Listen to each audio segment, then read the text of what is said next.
Yo, what is the hippity hoppity bippity boppity? I don't know what I'm saying. None of it's scripted. I'm just going off the top. Hey, I hope you guys are doing super fantastico. Today we're gonna take a look at a double Hydrasaur, Hydra dog, a double-headed Paleotrex alt mode build.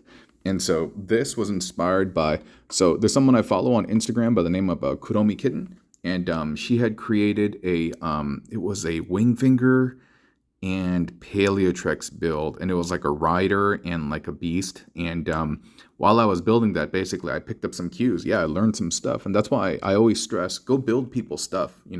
Go build people's stuff and experience how they like brew and cook up their food and how they season their food, so that you can add that to your own arsenal. I mean, that's how we learn and grow. Yeah, sometimes it's straight innovation, and that's great too. But a lot of innovation also comes from learned experiences, and this is one of those. Y'all know that I'm not very good at alt modes. I'm typically like a bot head, and so I'm always so fascinated when I can see people doing alt modes. It's like saying I'm only good at painting robots, but other people are good at painting beasts. They're good at painting cars. They're good at painting food and landscape and stuff. And so I'm definitely trying to learn, because I would love to be able to diversify my own personal portfolio. But yeah, so this is two Paleotrexes, and I was gonna do originally a short video, but I don't know. I feel like a lot of people have two Paleotrexes and wouldn't mind a tutorial, and so why not go through this, and why not kind of like yammer basically, because just a little bit of coffee and espresso to be exact. So anyway, let's get to this.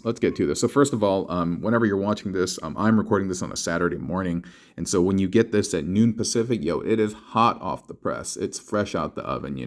And so, but whenever you catch this, yo, the content's still gonna remain fresh. All the spices and foods are gonna all remain intact, and so you can enjoy it anytime. Also, dude, he's super front heavy. Like, he's some like break dancer. Like, you know what I mean?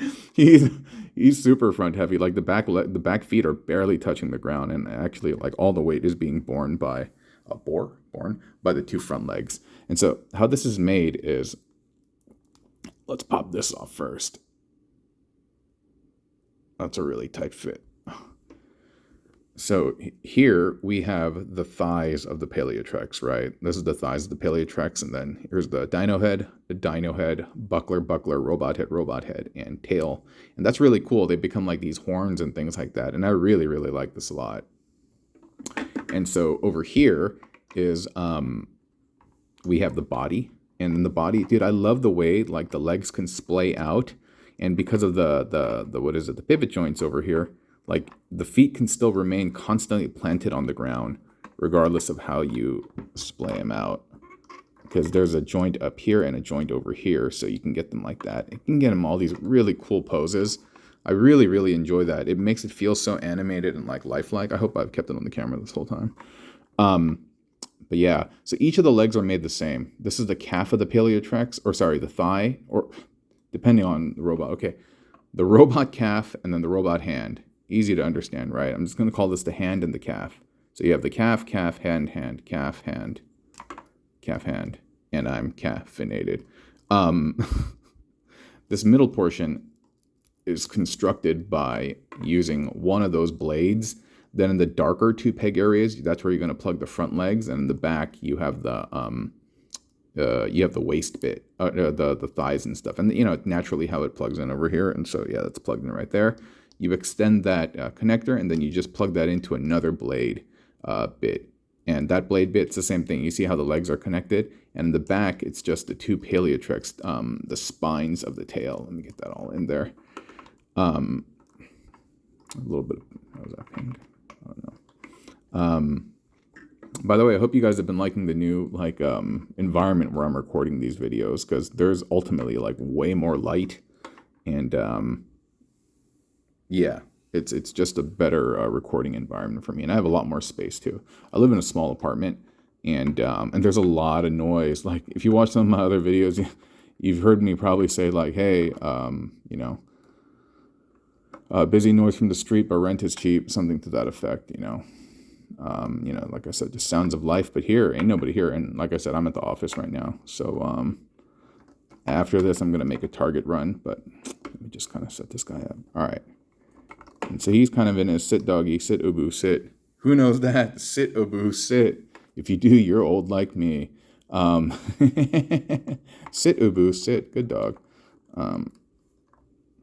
It used to be one of the outros of like TV shows and cartoons or something. I think it's TV shows.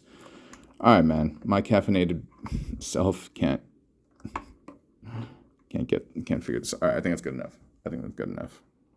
Yeah, but I was really happy to make this build. Really happy to make this build because, like I said, I don't typically do alt modes, and so basically learning after building Kuromi Kitten's rider and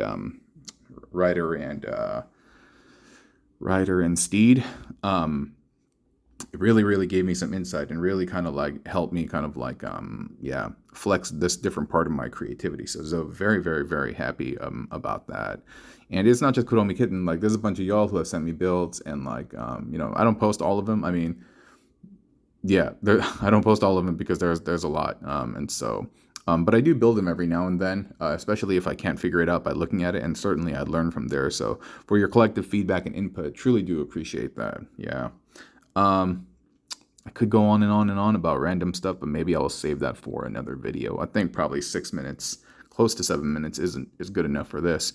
And so, yeah, I really enjoyed making this build. Again, subject yourself to new experiences, make those new wrinkles in your brain.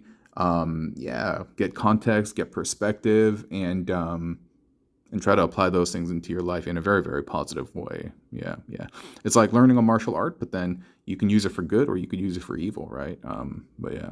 What am I talking about? Hey, okay, you guys have a fantastic day and a weekend.